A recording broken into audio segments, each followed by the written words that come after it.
नमस्कार दोस्तों, स्वागत है आप सब लोगों का आज के इस वीडियो लेक्चर में। प्यारे साथियों, आज अपने इस वीडियो में बात करेंगे विद्युत तथा चुंबकत्व पर आधारित जो अपना फ्री टेस्ट हुआ था एप्लीकेशन में, उसके ऊपर। इस टॉपिक के साथियों दो वीडियो बनेंगे सॉल्यूशन के। 45 क्वेश्चन हैं। एक वीडियो बहुत लंबा हो जाएगा तो दो वीडियो में इसको अपन कंप्लीट करेंगे, ठीक है। और स्टार्ट कर लेते हैं। देखिए, और उससे पहले आपको बताना चाहूँगा कि प्री रीट 2 का एग्ज़ाम भी अपना हो चुका है। आप सब लोगों ने दिया, बहुत अच्छा रिस्पॉन्स है और बहुत अच्छे अंक आप लोगों के आए भी हैं। बहुत बहुत शुभकामनाएं, पेपर भी आपको अच्छा लगा होगा। प्री रीट 1 और प्री रीट 2 जिन बच्चों ने नहीं दिया है वो अब भी इस एग्ज़ाम को दे सकते हैं, ठीक है। प्री रीट 1 में तो मैंने अब अनलिमिटेड आपको अटेम्प्ट दे दिए हैं और प्री रीट 2 में भी जल्द ही आपको अनलिमिटेड अटेम्प्ट दे देंगे, ठीक है। बाकी प्री रीट 3, 4 और 5 ये भी आपके आगे जो साथी होंगी, तो इस पूरे कोर्स को है ना मात्र 60 रुपये में आप अपना कर सकते हो। और इसके लिए आपको हमारा न्यू एप्लीकेशन डाउनलोड करना पड़ेगा, जिसका लिंक आपको डिस्क्रिप्शन बॉक्स में मिल जाएगा। कुछ बच्चे ये बोल रहे हैं कि साइंस के सर जो लास्ट ईयर आपने 50 ऑनलाइन टेस्ट दिए थे और हिंदी और साइकोलॉजी के 40 जो टेस्ट दिए थे, गणित के 30 ऑनलाइन टेस्ट थे, वो टेस्ट आप जो वो इस एप्लीकेशन पर लेके आइए। तो देखिए, इतने सारे टेस्ट एक साथ इस एप्लीकेशन पर मैं नहीं ला सकता, इतना समय देखिए अभी नहीं है, ठीक है। क्योंकि वीडियोस भी बनाने पड़ते हैं, मैटर तैयार करना पड़ता है, टेस्ट बनाने पड़ते हैं आपके लिए। तो वो सारा मैटर आपको पुराने एप्लीकेशन पर ही मिलेगा, ठीक है। तो आप वहाँ से उसको बाय कर सकते हैं, है ना। बाकी आगे जो भी एग्ज़ाम आएगा सारा काम अपन इस नए एप्लीकेशन पर ही करेंगे। लेकिन ये एक बार इस रीट एग्ज़ाम के लिए आपको पुराने वाले एप्लीकेशन पर ही ये पेपर साथियों मिलेंगे। बहुत ही कम कीमत पर अवेलेबल हैं, इनको भी आप वहाँ से परचेज़ कर सकते हैं और बिल्कुल आपके पैटर्न के अकॉर्डिंग ये पेपर आपको मिलेंगे। निश्चित तौर पे आपको ये पेपर देके अच्छा लगेगा और आपको फीलिंग आएगी एग्ज़ाम वाली, निश्चित तौर पे। तो पुराने एप्लीकेशन पर ये आपको 160 पेपर्स मिलेंगे, इनको आप ज़रूर से ज़रूर लीजिएगा और ज़रूर सफलता हासिल कीजिएगा, ठीक है। और फ्री टेस्ट आपके चल ही रहे हैं नए एप्लीकेशन पर, और साथ में जो टॉपिक वाइज प्रश्नों के जो वीडियो प्लस PDF है साइंस की, वो कोर्स भी अवेलेबल है नए एप्लीकेशन पर, साइंस का, मैथ्स का, है ना। और मैथ्स को इतने ईजी तरीके से करवाया गया है, जिस बच्चे को कभी मैथ्स नहीं आई है ना, वो उन वीडियोज़ को देखकर आराम से सीख सकता है साथियों, आराम से सीख सकता है। तो चलिए स्टार्ट कर लेते हैं। तो पुराने वाले एप्लीकेशन पर देख लीजिएगा इनको आप टेस्ट को, और वहाँ से आप कर सकते हैं, बहुत आराम से हो जाएंगे, कोई दिक्कत नहीं है, ठीक है। बाकी नए कोर्स आपको नए वीडियोज़ पर ही मिलेंगे। चलिए स्टार्ट करते हैं आज के इस वीडियो लेक्चर को। और देखिए, प्री रीट 1, 2 हो चुकी है, 3 भी अब जल्दी होगी। और साथियों आप लोग प्री रीट जो सीरीज़ है हमारी विज्ञान गणित की, उसको ज़रूर से ज़रूर ज्वाइन करें। निश्चित तौर पे आपको बहुत अच्छे अच्छे प्रश्न मिलेंगे और बहुत अच्छे पेपर आपको मिलेंगे एग्जाम के तरीके से, ठीक है। चलिए स्टार्ट करते हैं। पहला प्रश्न आपका, विद्युत धारा से संबंधित निम्नलिखित कथनों पर विचार कीजिए और सही कथन का चयन करना है। एक, विद्युत आवेश के प्रवाह की दर को विद्युत धारा कहते हैं, बिल्कुल सही है। दूसरा, विद्युत धारा की दिशा परिपथ में इलेक्ट्रॉन के प्रवाह की दिशा के अनुरूप होती है, गलत कथन है। विद्युत धारा की जो दिशा है वो परिपथ में इलेक्ट्रॉन के प्रवाह की दिशा के विपरीत होती है, क्योंकि जो विद्युत धारा है वो धन टर्मिनल से, है ना, सेल के धन टर्मिनल से ऋण टर्मिनल की तरफ बहती है विद्युत धारा। याद रखिएगा, इसका मतलब है इलेक्ट्रॉन के प्रवाह की दिशा के विपरीत जो वो साथियों धारा का प्रवाह होगा। फिर विद्युत धारा की दिशा परिपथ में प्रोटोनों के प्रवाह की दिशा के अनुरूप होती है, तो प्रोटोनों से कोई मतलब नहीं है विद्युत धारा में, ठीक है। और ऑप्शन 4 है आपका, विद्युत धारा की दिशा परिपथ में इलेक्ट्रॉनों के प्रवाह की दिशा के विपरीत होती है। तो ये पॉइंट भी आपका बिल्कुल सही है, ठीक है। तो पहला और चौथा कथन दोनों सही हैं, इसलिए ऑप्शन आपका यहाँ पे 2 सही हो जाएगा। प्रश्न नंबर 2, परिपथ में विद्युत धारा मापने के लिए प्रयोग किया जाने वाला यंत्र है एमीटर, वोल्टमीटर, थर्मामीटर, हाइग्रोमीटर। देखिए साथियों, जो हाइग्रोमीटर है वो आर्द्रता मापने का कार्य उससे अपन करते हैं, है ना। आर्द्रता मापने का जो कार्य है वो हाइग्रोमीटर से करते हैं। थर्मामीटर से हम लोग साथियों ताप मापते हैं। और वोल्टमीटर से है ना, वोल्टेज जिसको अपन बोलते हैं सामान्य भाषा में, वोल्टेज मापते हैं। और एमीटर से अपन धारा का मान मापते हैं, विद्युत धारा का मान मापते हैं, धारा का। तो ये एमीटर इसका उत्तर होगा साथियों। और एमीटर को जो साथियों परिपथ में श्रेणी क्रम में समायोजित किया जाता है, श्रेणी क्रम में समायोजित किया जाता है। वोल्ट मीटर को साथियों समांतर क्रम में समायोजित किया जाता है परिपथ में। ठीक है, तो ये विशेष बातें हैं दोनों श्रेणी क्रम और समांतर क्रम वाली, ध्यान रखिएगा इनको। चलिए आगे बढ़ते हैं और प्रश्न नंबर 3 की बात करते हैं। प्रश्न नंबर 3, निम्नलिखित कथनों पर विचार कीजिए। आपके सामने 2 कथन दिए गए हैं। ठीक है, निम्नलिखित कथनों पर विचार करो। एक, जो पदार्थ विद्युत धारा का प्रवाह होने देते हैं ऐसे पदार्थ विद्युत चालक कहलाते हैं, तथा जो पदार्थ विद्युत धारा का प्रवाह मंद कर देते हैं विद्युत रोधक कहलाते हैं। दूसरा है, मानव शरीर विद्युत का बहुत अच्छा चालक है। देखिए दोनों ही कथन अपनी जगह बिल्कुल सही है, इसलिए ऑप्शन आपका 2 यहाँ सी ऑप्शन आपका सही हो जाएगा। ठीक है, आसान सा प्रश्न था बिल्कुल। चलिए बात करते हैं प्रश्न नंबर 4 की। निम्नलिखित में से कौन सा या कौन से विद्युत चालक का उदाहरण है ना, विद्युत चालक का उदाहरण थर्माकोल, रबड़, कांच, एल्यूमिनियम की पत्ती। तो देखिए थर्माकोल, रबड़ और कांच, इनसे विद्युत धारा का प्रवाह नहीं हो सकता, केवल एल्यूमिनियम की पत्ती से हो सकता है। तो ऑप्शन आपका यहाँ पे 4 हो जाएगा, बिल्कुल आसान। ठीक है, इसके बाद में अगला प्रश्न है, निम्न में से कौन सा विद्युत का सबसे अच्छा सुचालक है? एल्यूमिनियम, तांबा, चांदी या सोना? तो देखिएगा चांदी जो है वो सबसे अच्छी चालक मानी जाती है विद्युत धारा की। ठीक है, लेकिन महंगी होती है, इस वजह से तांबे के तारों का उपयोग करते हैं हम लोग। ठीक है, चांदी के तारों का उपयोग करेंगे तो विद्युत धारा का जो एक प्रकार से वो अच्छी चालक होती है और उसमें विद्युत धारा का नुकसान कम होता है, क्षति कम होती है। लेकिन बहुत ज़्यादा महंगी होने के कारण इसका उपयोग हम लोग नहीं कर सकते, तांबे का उपयोग करते हैं, ये भी अच्छा चालक होता है। तो ऑप्शन आपका सी यहाँ पर सही होगा, सबसे अच्छा चालक चांदी। ठीक है, चलिए प्रश्न नंबर 6 की बात करें। ओम के नियम से संबंधित निम्नलिखित कथनों पर विचार करना है। अब ओम का नियम अगर आपको पता है, ओम का नियम क्या है? V बराबर IR। तो आप कोई भी कथन इसके ऊपर आधारित होगा तो आप उसको आराम से कर सकते हैं। ठीक है, पहला है, किसी चालक तार के सिरों के बीच विभवांतर उसमें प्रवाहित होने वाली विद्युत धारा के समानुपाती होती है। विद्युत धारा मतलब I और विभवांतर मतलब V। तो V बराबर IR है, यानी कि V प्रोपोर्शनल किसके है? I के है। तो बिल्कुल सही कथन है पहला। दूसरा, यह नियम केवल धात्विक चालकों तथा मिश्र धातुओं के लिए लागू होता है। तो देखिए ये भी सही बात है, क्योंकि विद्युत धारा का जो प्रवाह है वो धात्विक धातुओं में और मिश्र धातुओं में एक प्रकार से होता है। तो यहाँ दोनों ही कथन ठीक है, इसलिए 1 और 2 दोनों सही हैं आपकी। ठीक है, चलिए आगे बढ़ते हैं और बात करते हैं प्रश्न नंबर 7 की। प्रश्न नंबर 7 है, किसी चालक के प्रतिरोध के संबंध में निम्नलिखित कथनों पर विचार करिए। एक, किसी चालक का प्रतिरोध चालक की लंबाई पर निर्भर करता है। दूसरा, किसी चालक का प्रतिरोध चालक के अनुप्रस्थ काट के क्षेत्रफल पर निर्भर करता है। इसके बाद में अगला कथन आपका, किसी चालक का प्रतिरोध चालक के पदार्थ की प्रकृति पर निर्भर करता है। तो ऑप्शन आपके सामने है साथियों, केवल एक है ना सही कथन आपको चुनना है। तो देखिए ये तीनों कथन बिल्कुल सही है, ऑप्शन आपका डी यहाँ पर होगा। प्रतिरोध R बराबर, अपन प्रतिरोध को R से रिप्रेजेंट करते हैं, ये बराबर किसके होता है साथियों? ये आपके चालक का जो विशिष्ट प्रतिरोध होता है ना, विशिष्ट प्रतिरोध और जो चालक की लंबाई है ना, उन दोनों का गुणनफल और बटा में कितना आ जाएगा? चालक के अनुप्रस्थ काट का क्षेत्रफल अपॉन में A आ जाएगा। यानी कि कहने का मतलब है, जो यहाँ रो तो क्या है साथियों, देखिए चालक का विशिष्ट प्रतिरोध है, ये तो चालक का विशिष्ट प्रतिरोध है ना। और इसके अलावा जो L है ये चालक की लंबाई है, तो लंबाई पर निर्भर करेगा, सीधी सी बात है, लंबाई पर भी निर्भर करेगा, अनुप्रस्थ काट के क्षेत्रफल पर भी निर्भर करेगा। अनुप्रस्थ काट के क्षेत्रफल के यानी कि क्षेत्रफल के व्युत्क्रमानुपाती होता है आपका प्रतिरोध, और लंबाई के समानुपाती होता है। इसके अलावा पदार्थ की प्रकृति पर भी निर्भर करता है। ठीक है, तो प्रकृति को डिनोट करता है भाई, विशिष्ट प्रतिरोध जो रो है चालक का विशिष्ट प्रतिरोध, ये प्रकृति है इसकी, है ना, तो इस पर भी डिपेंड करेगा। तो ऑप्शन आपका डी यहाँ पर सही उत्तर साथियों रहेगा। अगला प्रश्न है, प्रतिरोधकता का मात्रक क्या है?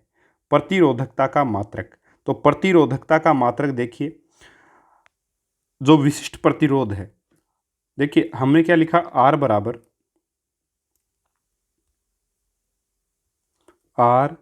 बराबर रो L अपॉन A। इसका मतलब है ये रो जो है वो विशिष्ट प्रतिरोध को बताता है, और विशिष्ट प्रतिरोध को ही जो साथियों प्रतिरोधकता कहते हैं। ठीक है, और ये एक नियतांक है। तो R क्रॉस A यहाँ से इसका मान निकालेंगे तो अपॉन में आ जाएगा L। ठीक है, तो अब देखिए R का मान है ना, प्रतिरोधकता का मात्रक कैसे निकालेंगे, ओम किसका मात्रक होता है, प्रतिरोध का, एरिया का मात्रक होता है मीटर स्क्वायर, ऐसा ही मात्रक की बात कर रहे हैं हम लोग। ठीक है, और लंबाई का मात्रक भी मीटर होता है, तो 1 मीटर से मीटर कटा तो ओम गुणा मीटर, है ना, ओम गुणा मीटर, ये आपकी प्रतिरोधकता का मात्रक होता है। तो ऑप्शन ए नहीं होगा, तो ऑप्शन कौन सा सही हो जाएगा, यहाँ पे अगले पेज पर दे रखा होगा, देखिए, हाँ जी, ऑप्शन आपका यहाँ पर 2 सही हो जाएगा, ओम गुणा मीटर। ठीक है, चलिए आगे बढ़ते हैं। प्रश्न नंबर 9 की बात करें, नियत विभव पर किसी तार के प्रतिरोध को दोगुना कर दिया जाए तो विद्युत धारा पहले की तुलना में 3 गुनी हो जाएगी, आधी हो जाएगी, 4 गुनी हो जाएगी या 2 गुनी हो जाएगी। अब देखिएगा, नियत विभव, ठीक है, उसके ऊपर प्रतिरोध जो है वो तार के उसको दोगुना कर दिया गया है, तो हम ओम के नियम से जानते हैं कि V बराबर क्या होता है, IR, V बराबर IR होता है, यानी कि I बराबर यहाँ क्या हो जाएगा, विद्युत धारा का मान अपने को देखना है एक प्रकार से, तो I बराबर क्या हो जाएगा, V/R हो जाएगा, सीधी सी बात है। अब देखिए यहाँ पे V को तो क्या रखा, सेम रखना है अपने को, नियत रखना है ना, I डैश जो अपन निकाल रहे हैं अब, है ना, कब, जब प्रतिरोध को दोगुना किया जा रहा, तो V का मान तो नियत रहता है, R का मान 2R हो गया, क्या हो गया, 2R हो गया। यानी कि अपन यहाँ से देख सकते हैं कि जो विद्युत धारा, यहाँ पे I डैश अपन लिख सकते हैं, I डैश बराबर 1/2 V/R। अब ये V/R का मान क्या है, I है, तो I डैश बराबर I और गुणा में 1/2, यानी कि जो पहले जो धारा थी उसकी आधी हो गई अब धारा, तो आधी हो जाएगी, ये आपका आंसर यहाँ पर रहेगा। ठीक है, चलिए, ओम के नियम पर आधारित प्रश्न था, बहुत आसान सा। प्रश्न नंबर 10 है, निम्नलिखित कथनों पर विचार कीजिए। 1, किसी पदार्थ की प्रतिरोधकता ताप बढ़ने पर बढ़ती है। दूसरा, किसी पदार्थ की प्रतिरोधकता उसकी लंबाई पर निर्भर करती है। 3, किसी पदार्थ की प्रतिरोधकता पदार्थ की प्रकृति पर निर्भर करती है।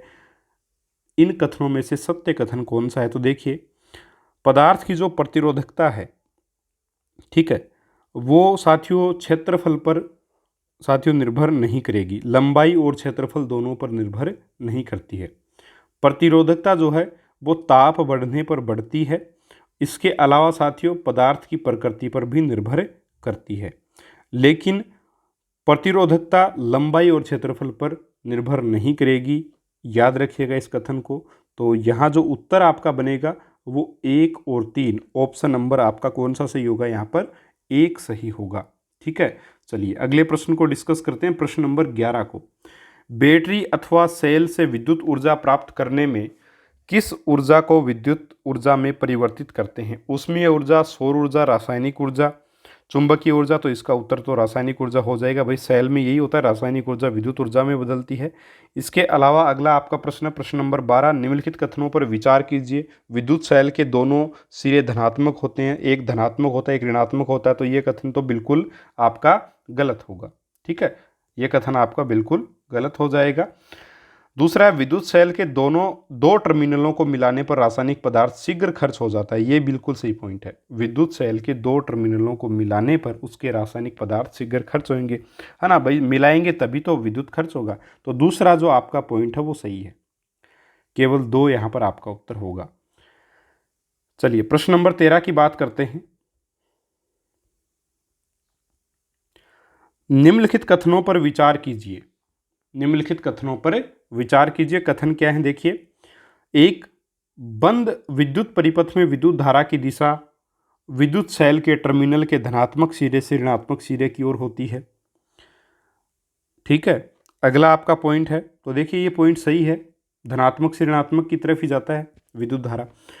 दूसरा, 2 या अधिक सेलों से बने संयोजित को बैटरी कहते हैं। ठीक है, इसमें एक सेल का धन टर्मिनल दूसरे सेल के ऋण टर्मिनल से संयोजित किया जाता है, तो ये भी सही पॉइंट है, तो ऑप्शन आपका यहाँ पर सी हो जाएगा। ठीक है, देखिए आसान से प्रश्न, कोई एक्सप्लेनेशन की इतनी आवश्यकता इसमें मेरे हिसाब से नहीं होनी चाहिए। प्रश्न नंबर 14 है, स्विच से संबंधित निम्नलिखित कथनों में कौन सा सत्य है? स्विच एक सरल युक्ति है जो परिपथ को जोड़ या तोड़ सकती है, बिल्कुल सही पॉइंट है। ठीक है, अगला आपका कथन है, घरों में स्विच का उपयोग केवल बल्ब को दीप्तिमान करने के लिए किया जाता है। क्या स्विच का उपयोग करके अपन केवल बल्ब को जला सकते हैं। भाई बल्ब के लिए स्विच है तो बल्ब जलेगा, पंखे के लिए तो पंखा चलेगा, एसी के लिए तो एसी चलेगी, है ना। तो मल्टी एक प्रकार से वर्किंग अपन करते हैं इसमें, ठीक है। तो मल्टीपर्पज़ कार्य के लिए स्विच का उपयोग करते हैं। तो यहाँ केवल बल्ब के लिए बोला है तो ये कथन इसलिए गलत हो जाएगा। इसलिए केवल एक कथन जो वो साथियों सत्य होगा, ऑप्शन आपका एक यहाँ पर सही रहेगा, है ना। अगला आपका प्रश्न देखते हैं। निम्नलिखित कथनों पर विचार कीजिए और सही कथन का चयन करें। एक, किसी तार में विद्युत धारा प्रवाहित करने पर वह तार तप्त हो जाता है, इसे विद्युत धारा का तापीय प्रभाव कहते हैं। दूसरा, किसी तार में विद्युत धारा प्रवाहित करने पर वह तार चुंबक की भांति व्यवहार करता है। देखिएगा, ये जो दोनों कथन हैं बिल्कुल सही है। विद्युत धारा जब भी किसी तार में प्रवाहित करेंगे तो उसके आसपास एक चुंबकीय क्षेत्र निर्मित हो जाता है और वह तार जो वो चुंबक की भांति व्यवहार करेगा, ठीक है। और तार गर्म भी हो जाता है, वह उष्मीय प्रभाव को दिखाता है विद्युत धारा के। तो दोनों ही कथन ठीक है, इसलिए ऑप्शन आपका सी यहाँ पर सही होगा।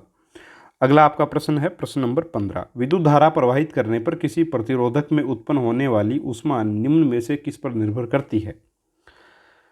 प्रतिरोध में उत्पन्न होने वाली विद्युत धारा पर, ऊष्मा यानी कि हीट, प्रतिरोधक के प्रतिरोध पर, विद्युत धारा के प्रवाह में लगे समय पर और उपयुक्त सभी। तो देखिए, जो विद्युत जो आपकी ऊष्मा होती है ना, ऊष्मा का मात्रक ऊष्मा का सूत्र सब लोग जानते हैं, H = I²RT। I मतलब विद्युत धारा, R मतलब प्रतिरोध, T मतलब टाइम, ठीक है। तो विद्युत धारा के प्रवाह के कारण किसी चालक के ताप में वृद्धि की घटना को विद्युत धारा का ऊष्मीय प्रभाव साथियों कहा जाता है। विद्युत प्रवाह के कारण प्रतिरोध में उत्पन्न ऊष्मा जो है वो H = H से डिनोट की जाती है, हीट, ठीक है। और उसका सूत्र होता है I²RT, यानी विद्युत धारा का वर्ग गुणा प्रतिरोध गुणा समय, जितने समय के लिए धारा प्रवाहित की गई है वो, ठीक है। तो इन सब के गुणनफल के बराबर होती है, तो निश्चित ही ये सभी पर डिपेंड करेगी। तो ऑप्शन आपका यहाँ पर डी सही हो जाएगा। फिर विद्युत फ्यूज का सिद्धांत है। विद्युत फ्यूज का सिद्धांत है विद्युत धारा का रासायनिक प्रभाव, यांत्रिक प्रभाव या ऊष्मीय प्रभाव, या आगे एक ऑप्शन है उसमें लिखा चुंबकीय प्रभाव। तो देखिए, विद्युत धारा का ऊष्मीय प्रभाव, भाई फ्यूज तार है वो गर्म होता है, विद्युत धारा उससे प्रवाहित होगी। और कोई भी तार जब तप्त होता है तो वो कौन से प्रभाव को दर्शाता है, ऊष्मीय प्रभाव को दर्शाता है, ठीक है।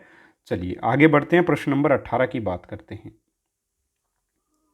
प्रश्न 18 है, विद्युत फ्यूज के संबंध में निम्नलिखित कथनों पर विचार कीजिए। पहला है, फ्यूज सुरक्षा युक्ति है जो विद्युत परिपथ की क्षति तथा संभावित आग के प्रति सुरक्षा प्रदान करती है। बिल्कुल सही पॉइंट।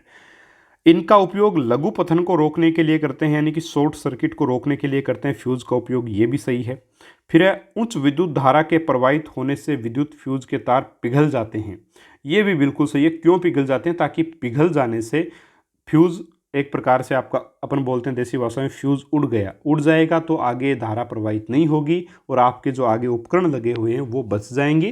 केवल फ्यूज तार जल करके आपका काम जो वो निकल जाएगा, है ना। और फिर आप दूसरा उसमें फ्यूज तार डाल सकते हैं जब विद्युत धारा सही आ जाए।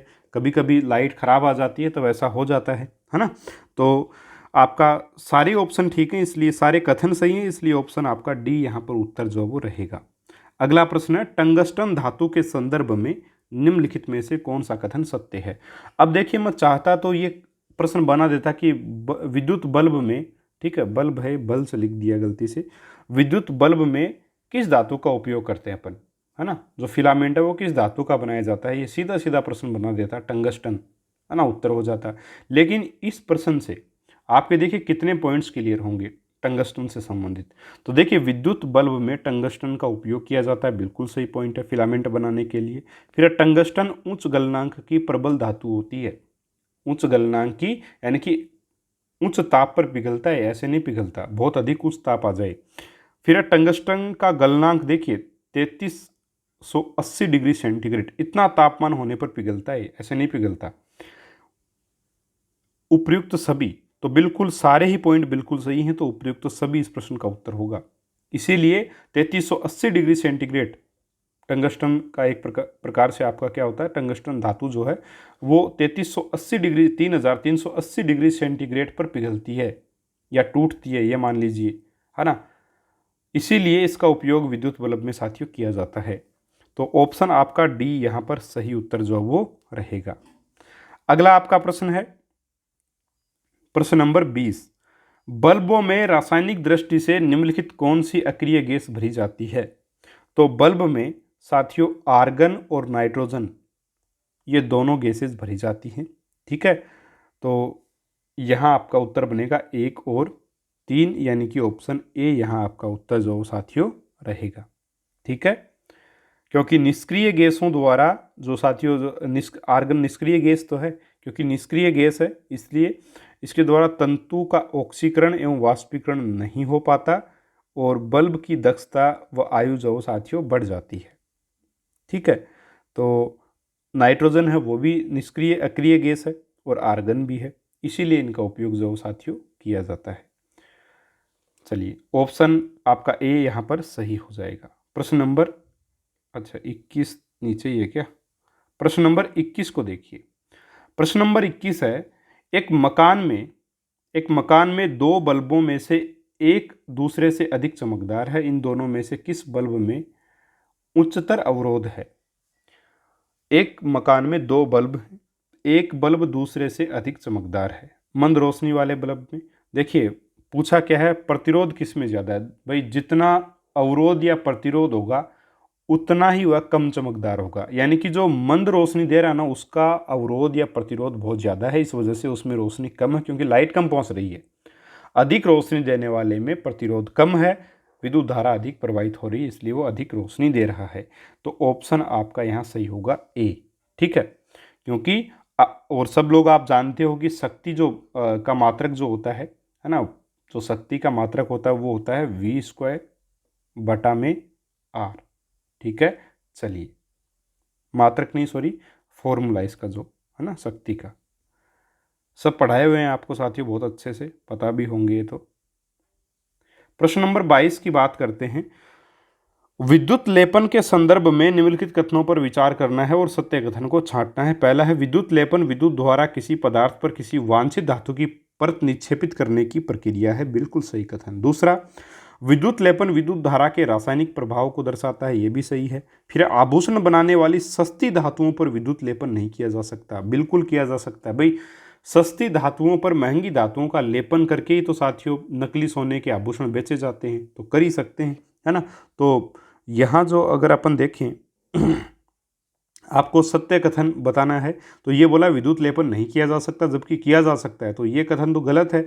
पहला और दूसरा कथन दोनों सही हैं, इसलिए ऑप्शन बी आपका उत्तर यहाँ पर हो जाएगा। सिंपल सा प्रश्न है। ठीक है, आगे देखते हैं। प्रश्न नंबर 23, निम्नलिखित कथनों पर विचार कीजिए और सत्य कथन का चयन कीजिए। पहला है, आसुत जल विद्युत का अच्छा चालक होता है। आसुत जल में से विद्युत धारा प्रवाहित नहीं होती है, बहुत बार मैंने आपको बताया है।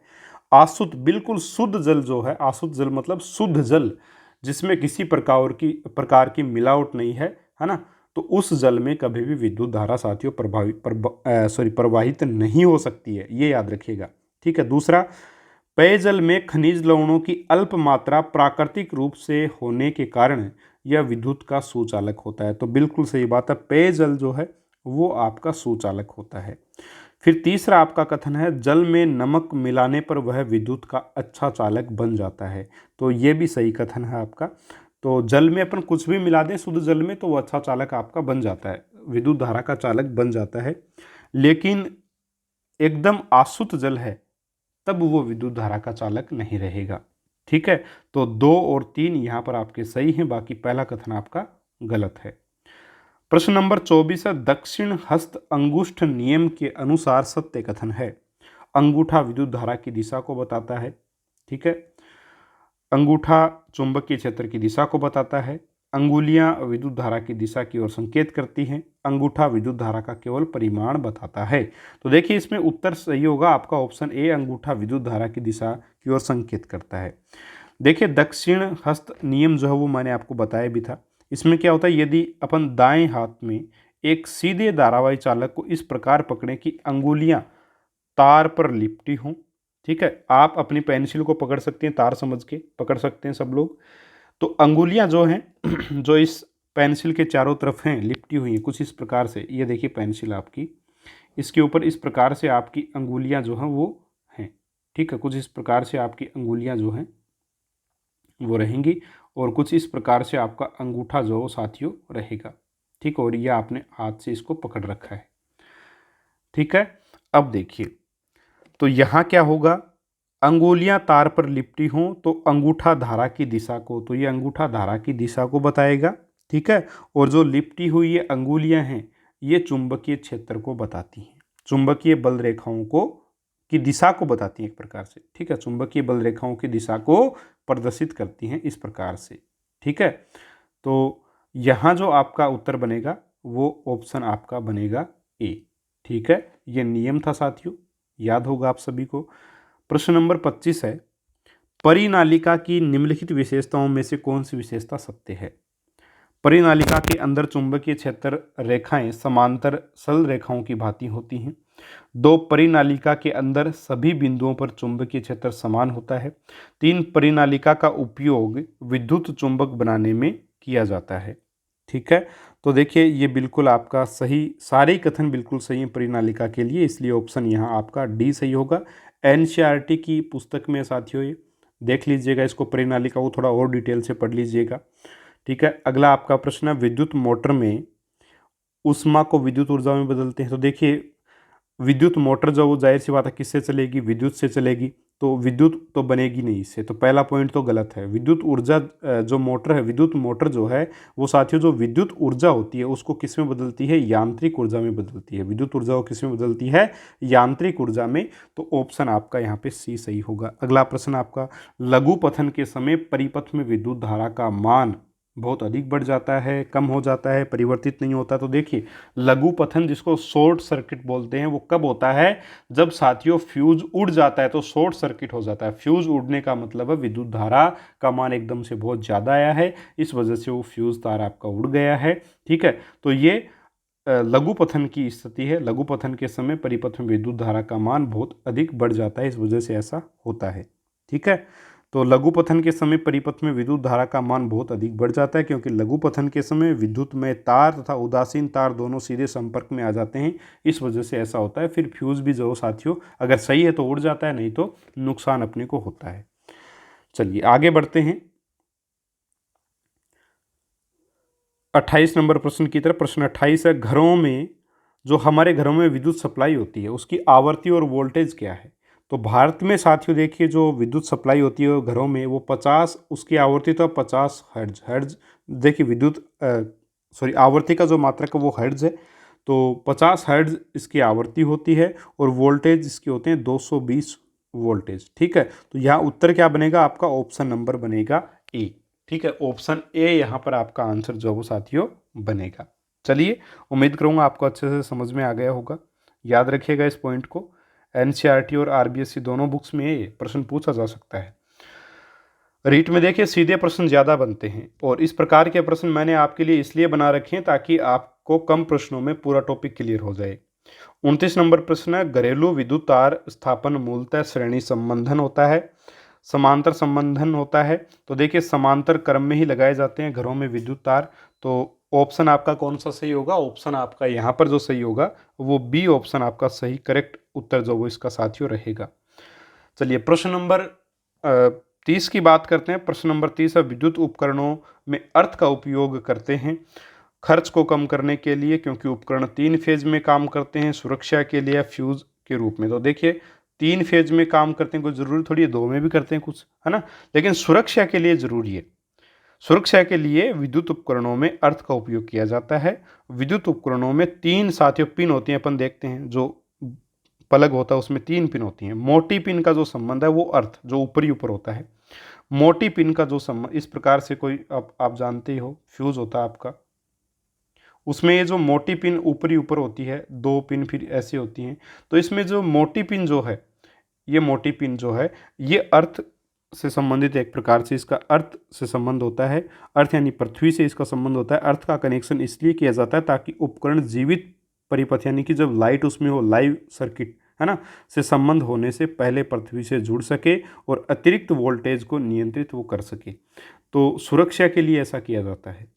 तो ऑप्शन आपका सी यहाँ सही होगा। अगला प्रश्न है, चुंबक के संदर्भ में निम्नलिखित कथनों पर आपको विचार करना है। पहला है, मैग्नेटाइट एक प्राकृतिक चुंबक है तथा इसमें लोहा पाया जाता है। तो क्या ये कथन सही है? बिल्कुल सही पॉइंट है साथियों। मैग्नेटाइट है ना, लोहे का एक अयस्क है जिसका रासायनिक सूत्र क्या होता है?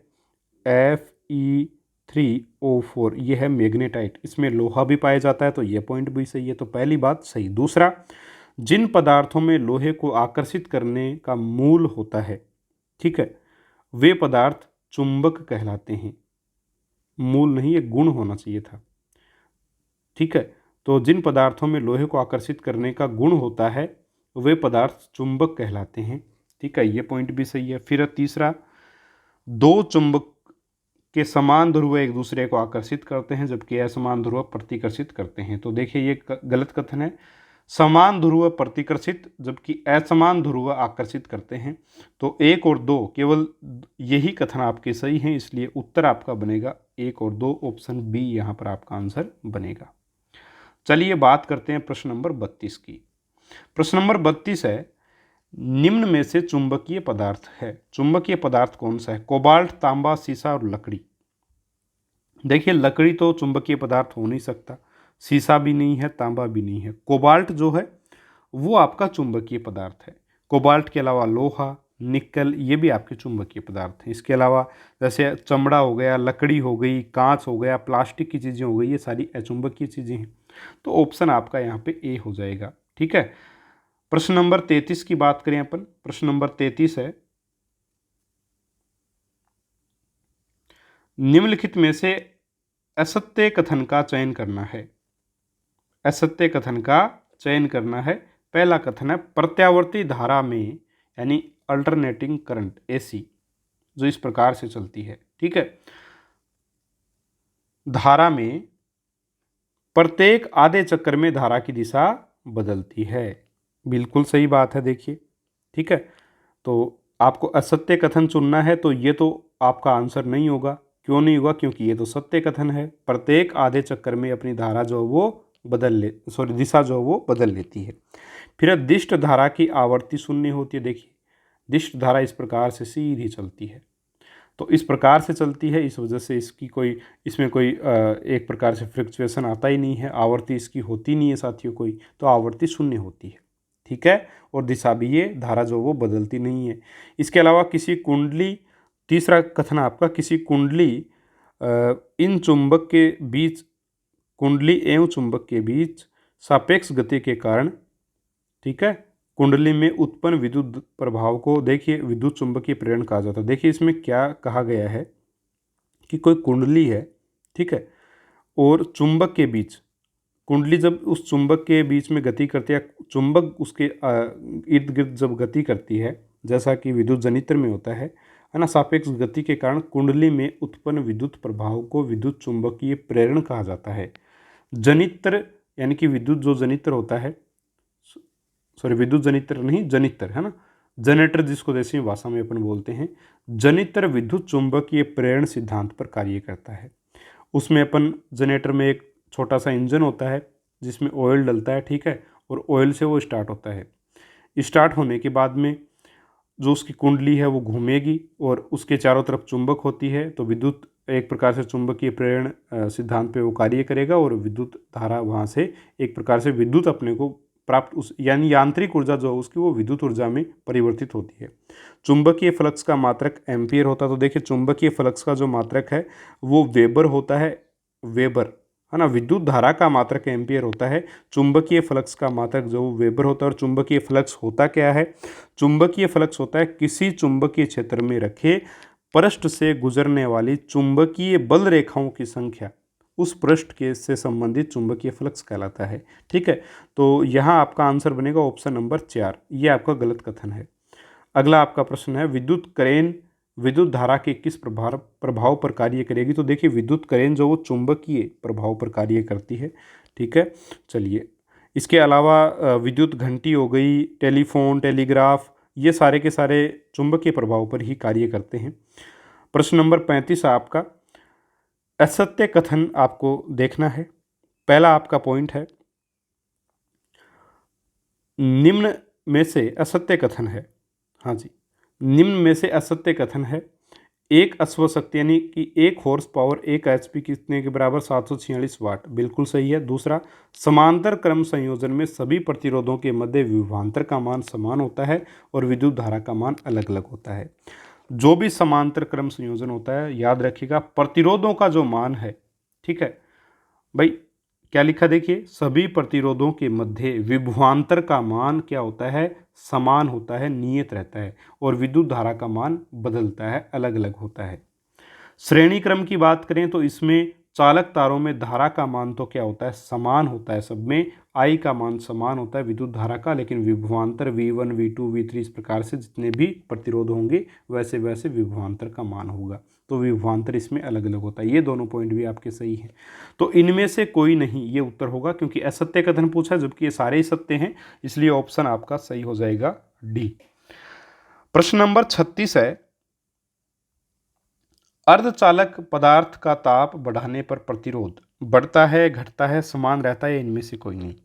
देखिए, इस प्रश्न का आंसर बताने से पहले आपको बताना चाहूँगा कि देखिए कुछ धातुएं जैसे चांदी है, तांबा है, सोना है ना, इनका ताप बढ़ाएंगे तो प्रतिरोध भी साथियों बढ़ेगा, ठीक है। कुछ मिश्र धातुएं, ठीक है, कुछ मिश्र धातुएं जैसे मैग्नीज है ना, तो इनका प्रतिरोध जो साथियों प्रतिरोध का ताप परिवर्तन के साथ बहुत कम परिवर्तन एक प्रकार से प्रतिरोध में होता है भाई। जो मिश्र धातु जैसे मैग्नीज है, मैग्नीज का तापमान बढ़ाएंगे तो बहुत कम परिवर्तन होगा प्रतिरोध में, यानी कि कोई ज़्यादा इफेक्ट नहीं पड़ता। अर्धचालक जैसे सिलिकॉन और जर्मेनियम है, सिलिकॉन और जर्मेनियम है ना, सिलिकॉन और जर्मेनियम अर्धचालक है, इनका ताप बढ़ाएंगे तो प्रतिरोध कम होता है, प्रतिरोध घटता है। जबकि चांदी है, तांबा है ना, इनसे विद्युत धारा प्रवाहित होती है, तो जब इनका ताप बढ़ाते हैं तब तो विद्युत जो प्रतिरोध का मान है वो भी बढ़ता है, लेकिन अर्धचालक सिलिकॉन और जर्मेनियम जो हैं अर्धचालक हैं, और इन अर्धचालकों का जब ताप बढ़ाया जाता है तो प्रतिरोध क्या करता है, घटता है। तो उत्तर होगा यहाँ पे आपका ऑप्शन बी, ठीक है साथियों। चलिए, ये आपका आंसर रहेगा, और आगे के जो प्रश्न हैं वो लगभग आपके अब न्यूमेरिकल क्वेश्चन से, तो उनको सॉल्व करवाने में थोड़ा टाइम भी लगेगा। ऑलरेडी 37 मिनट का वीडियो बन चुका है, तो अगले वीडियो में साथियों जो इसके न्यूमेरिकल क्वेश्चंस बच गए हैं विद्युत धारा के, उनको अपन डिस्कस करेंगे, उसके बाद में नेक्स्ट टॉपिक की तरफ जाएंगे, ठीक है। उम्मीद करूँगा आपको ये टेस्ट पसंद आ रहे होंगे। अगर वीडियो आपको अच्छा लगा तो ज़रूर से ज़रूर वीडियो को लाइक करें, दोस्तों के साथ शेयर करें। टेलीग्राम ग्रुप भी है हमारा, उसको भी आप ज्वाइन कर सकते हैं साथियों। इसके अलावा नए एप्लीकेशन को जरूर डाउनलोड कर लीजिएगा। प्री रीट एग्ज़ाम आपको ज़रूर से ज़रूर देने हैं, निश्चित तौर पे आपको देने चाहिए, और अपनी तैयारी को जांचना चाहिए, ठीक है। चलिए, मिलेंगे अपन अगले वीडियो में एक और शानदार टॉपिक के प्रश्नों के साथ। तब तक के लिए नमस्कार, जय हिंद, जय भारत।